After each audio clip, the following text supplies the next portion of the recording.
Claudia Mendez first noticed the strange arithmetic of honesty when she was 7. Her grandmother, who never flinched from the rawest truths about death, disappointment, even the exact cost of rent, looked younger each year. By the time Claudia entered high school, Abuela's braids were jet black again, her back straight as a flagpole, her laugh bright enough to rattle the pots in the kitchen. Claudia stepped towards the pots. Every neighbor in El Paso whispered the same proverb, half in awe, half in dread. Cade mentire te la verata así sol comienzo. Every lie ages you, truth rewinds years.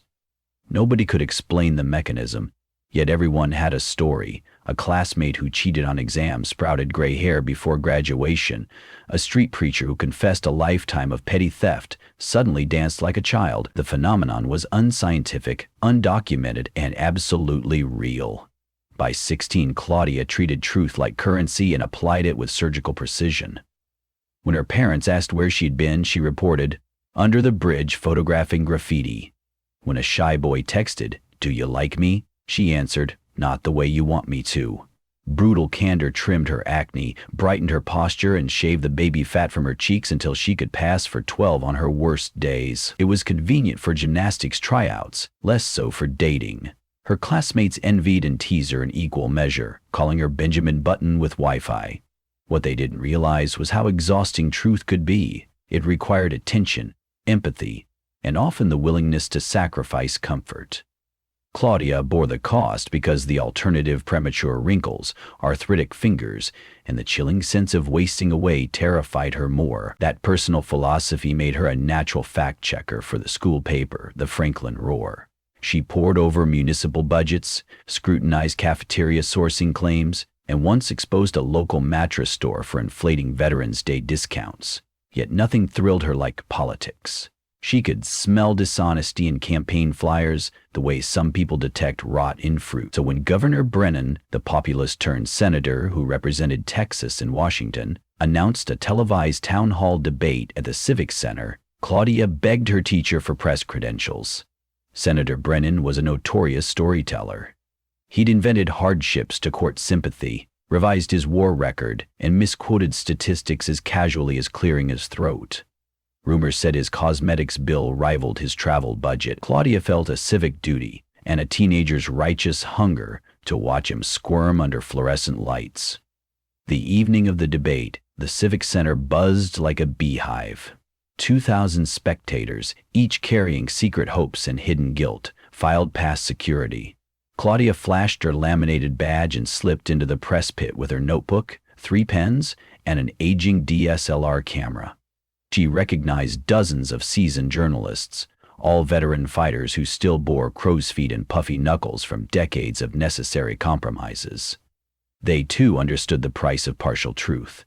It slowed aging less aggressively, but at least it didn't carve decades from your lifespan.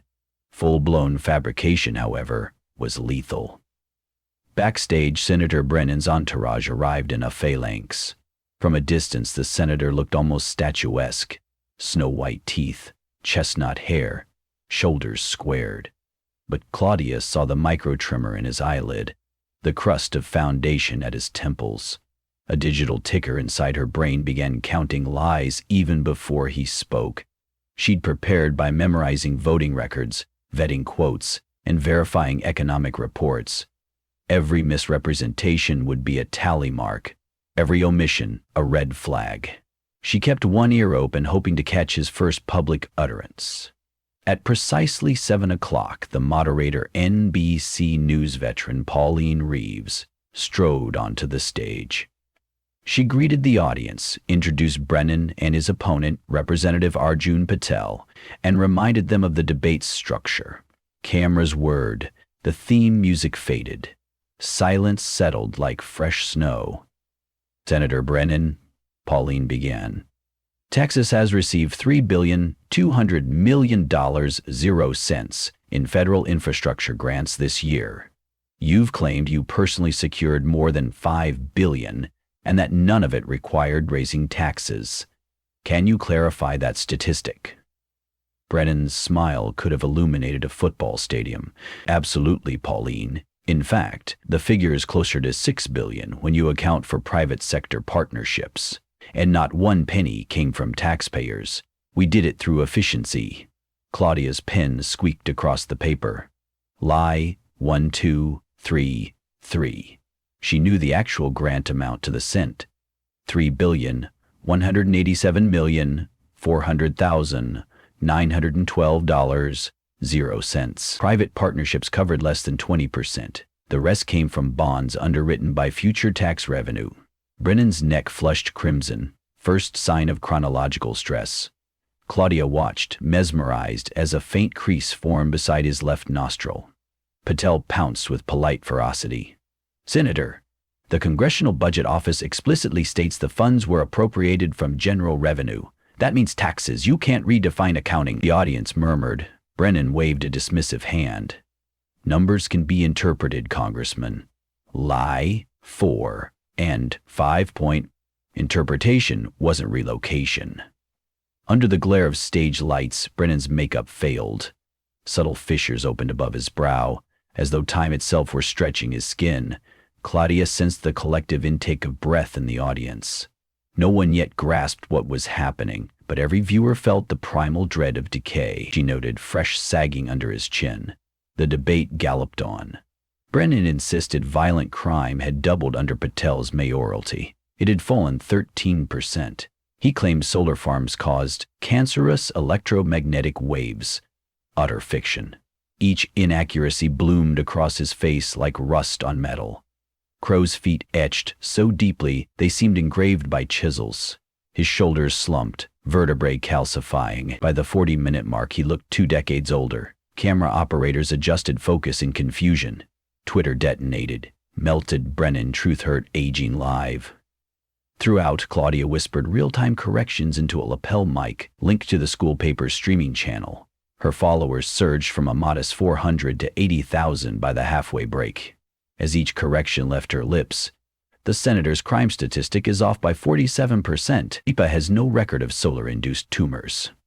A warmth spread through her muscles, like sunshine entering her bloodstream. She found herself sitting taller. Her voice, usually stuck at a nervous mezzo, rang out clear and bright. The cameraman from Univision shot her a puzzled glance. The teenager seemed to be glowing. During commercial pause, Senator Brennan staggered to the wings. His aide, Dora Fields, dabbed sweat off his forehead, but the rag came away mixed with foundation and something sticky. Brennan's once bushy eyebrows thinned to silver threads. "It's the damn lights," he croaked. Patel, witnessing the metamorphosis, asked quietly, "You want to stop, Senator?" "Hell no," Brennan rasped, pride kicking harder than reason. "I've got a closing statement prepared. Crowd loves closer." Outside, storm clouds throttled the stars. The Civic Center hummed with electricity. When broadcast resumed, Brennan hobbled to the lectern, clutching note cards. His hands shook, skin like wrinkled parchment. Yet his ego blazed. "My friends," he began, voice now gravelly, "the choice before you is stark. My opponent will saddle you with debt, jeopardize your freedom, and 17. 18 times 19, Claudia corrected each one, citing GAO reports and direct quotes. Her spine tingled, and something astonishing occurred. Freckles vanished from her cheeks, her arms slimmed, bones compacting subtly. She had stepped from 16 back to 14 without discomfort. Fear darted across her mind. If she kept talking, would she regress into childhood? But a fiercer instinct prevailed. Someone had to keep the record straight. At the 65th minute, Brennan reached the climax of his speech. "And mark my words," he thundered. "If elected again, I will secure amnesty for every deserving immigrant, no matter what the elites think." A bold promise, contradicting years of anti-immigration votes. Lie 26, also 27 for the claim about elites. As the falsehood left his mouth, Brennan's spine curved like a question mark. A-line retreated. Liver spots bloomed. On the high-definition screens, each pore magnified the horror. Gasps rippled through the auditorium. Panic flickered in Brennan's eyes as his body betrayed him in real time. He reached for water, but arthritic fingers fumbled the glass. It shattered, scattering shards across the podium. Security looked to the stage manager. Intervene or let it play. The cameras kept rolling. Nationwide, audiences witnessed a senator morph from vigorous 50-something to frail 85 in one evening. Meanwhile, Claudia felt the air bubble with possibility. Words spilled from her faster than she could log them. Her classmates in the live stream chat typed wide-eyed emojis, marveling at her shrinking frame. She resembled a middle schooler in an adult chair, feet no longer touching the floor. The overhead lights seemed less harsh, her vision sharper than ever. Each truth was a sip from some cosmic fountain of youth. The moderator finally cut short the debacle. Senator Brennan, perhaps we should allow the audience a brief recess while medical personnel— No! Brennan barked, or tried to. It emerged a cracked whisper. Stubbornly, he fixed his sunken eyes on Patel. One last rebuttal. Patel hesitated, compassion battling strategy. He stepped back to his microphone and spoke with deliberate honesty. The senator's health matters more than polls. He's given decades of public service. Let's pause. His sincerity rewarded him. The faint lines around his mouth smoothed. He looked fresher. Truth's blessing applied not only to clearing falsehoods but delivering genuine concern. Brennan's jaw trembled. Don't patronize me, he wheezed. They need to know. I built this state. Spittle clung to dentures that suddenly didn't fit. He took a breath, mustered a final flourish, and lied about his involvement with a beloved children's hospital he had in fact tried to defund. The sentence never finished. His knees buckled, eyes rolled back, and he collapsed like a felled tree. Paramedics rushed in, cameras still broadcasting, the national ritual of scandal in real time. News outlets spliced the footage within minutes. Every network led with identical chyrons.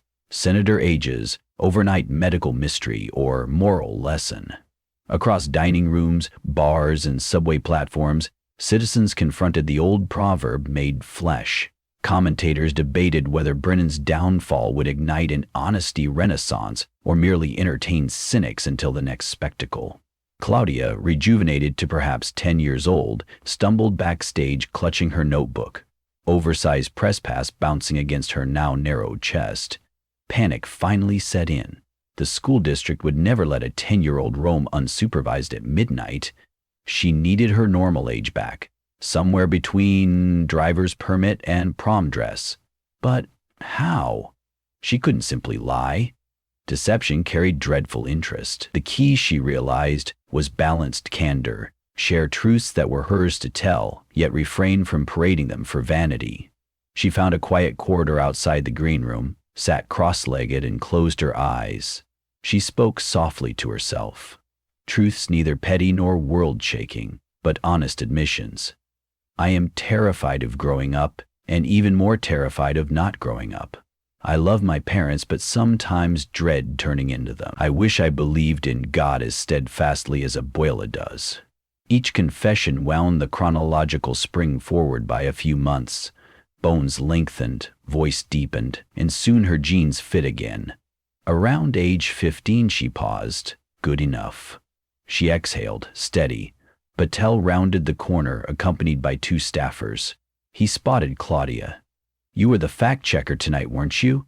Remarkable work. Claudia rose, brushing dust from her knees.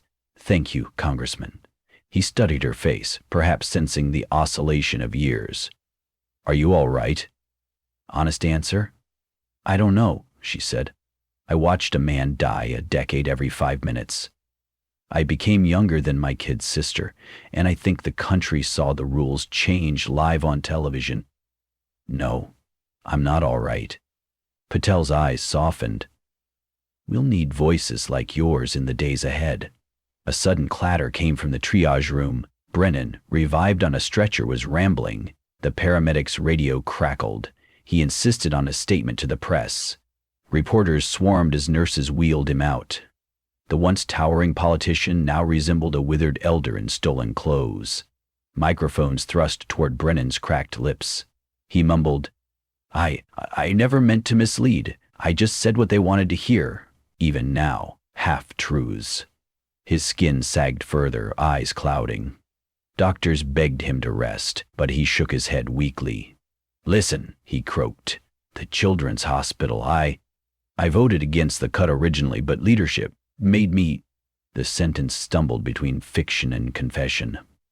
A single honest clause shaped wrinkles, softened his gaunt cheeks. He looked momentarily less ancient, yet the lie that followed pushed the pendulum back. His body flickered between 80s and 70s like a broken metronome. Claudia watched with a mix of pity and intellectual fascination. Here lay empirical proof. Truth and lies operated like opposite charges, ripping and repairing matter instantaneously.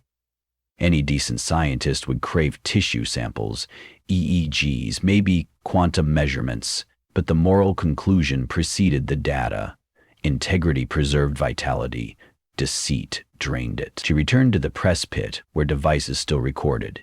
In a calm, steady voice sounding appropriately 16 now, she addressed her growing online audience. Tonight demonstrated what many cultures have whispered for centuries. Words sculpt our flesh. Lying isn't merely immoral, it's corrosive to our cells. Conversely, honesty is regenerative. Remember what we witnessed when you face your own crossroads. The cost of truth may be awkwardness or temporary pain, but the cost of a lie is eventually everything. Her monologue went viral, clipped into TikToks, translated into Mandarin, quoted by late-night comedians. Schools invited her for Zoom lectures on media literacy. A week later, the Surgeon General convened a panel titled Veracity and Human Physiology. Pharmaceutical stocks wobbled as hedge funds reconsidered longevity investments. Perhaps eternal youth required no pill, only transparency.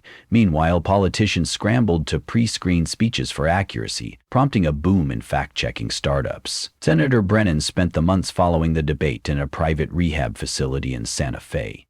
Visitors described him as a spectral figure, oscillating between mid-60s and late 90s, depending on whether he confessed to small misdeeds or reverted to spin. Sometimes he would intone pure autobiography, childhood poverty, first love, genuine fear of irrelevance, and the nurses swore he appeared the picture of rueful middle age. Then, in phone calls with donors, he'd exaggerate poll numbers and cough up another decade. The National Institutes of Health requested permission to study him. He refused, fearing they would poke and prod the truth right out of me. Claudia resumed classes under a swirl of notoriety. Her peers treated her with reverence once reserved for valedictorians and star quarterbacks. Some asked for advice on trimming age before prom photos. Others sought absolution for cheating. Claudia learned to ration her counsel. She refused to become a vending machine for rejuvenation. Instead, she started a weekly column titled The Honest Minute, where she dissected local rumors, each article concluding with a personal reflection about her own misgivings. Balanced candor stabilized her age around 17, old enough for agency, young enough to remind adults of possibility. One spring afternoon, Abuela joined Claudia on the porch, twisting a marigold between her fingers. 40-year-old cheekbones anchored her 20-year-old smile. "You know, mija," she said, "people think truth is light, simple, but real truth is heavy. Holding it too tightly can break you. Letting it go can float you away." Claudia nodded. "I felt that on debate night. I almost disappeared into childhood. Because you consumed more truth than you had space for," Abuela explained. "The body must match the soul's honesty. When they're out of balance, age shifts." She pressed the marigold into Claudia's palm. "Find equilibrium." Summer approached, bringing a new election cycle, saturated with wary consultants and recalibrated rhetoric. Political ads bore QR codes linking to live fact checks. Public forums installed honesty meters, algorithms projecting speakers' statistical veracity onto screens. Audiences booed when the meter dropped, cheered its rise like a game scoreboard. Cynics grumbled about performance sincerity, yet even manufactured truth was preferable to the old poison. On the anniversary of the debate, Claudia received a handwritten letter with wobbly penmanship. "Ms. Mendez, I watch your commentary from my hospital bed. I have tried to speak only what I know to be accurate for 72 hours. I look almost the way I did when I first ran for school board. Still, honesty feels like starvation. You crave the sugar of embellishment. If I relapse, I am finished. Pray for me to stay clean. Sincerely, Lincoln Brennan. Claudia folded the letter. Heart aching, she replied, online gub yet compassionate. Senator, the path you're on is difficult but not solitary. Think of truth like exercise, painful at first, empowering later. I believe you can keep walking. She posted the message without hashtags, fanfare, or self-promotion. A modest gesture, but genuine. That evening she checked the news. Brennan had given a press conference, fully transparent about his lobbying ties, his falsified war record, even his Botox receipts. He stood at the podium looking 60, maybe 55, a man reclaiming his chronology one confession at a time. Claudia smiled, then closed her laptop and gazed into the desert sunset. The sky flamed with colors that didn't need exaggeration. Beside her, Abuela hummed a hymn in crisp, youthful alto. The world, frayed but repairable, spun on. Every lie ages you, truth rewinds years. The saying no longer belonged to folklore. It was etched in policy drafts, classroom posters, and more importantly, in the lines or lack thereof on human faces. Claudia understood at last. Age was merely the ledger where integrity kept score, and the pages were turned by every word we choose to speak.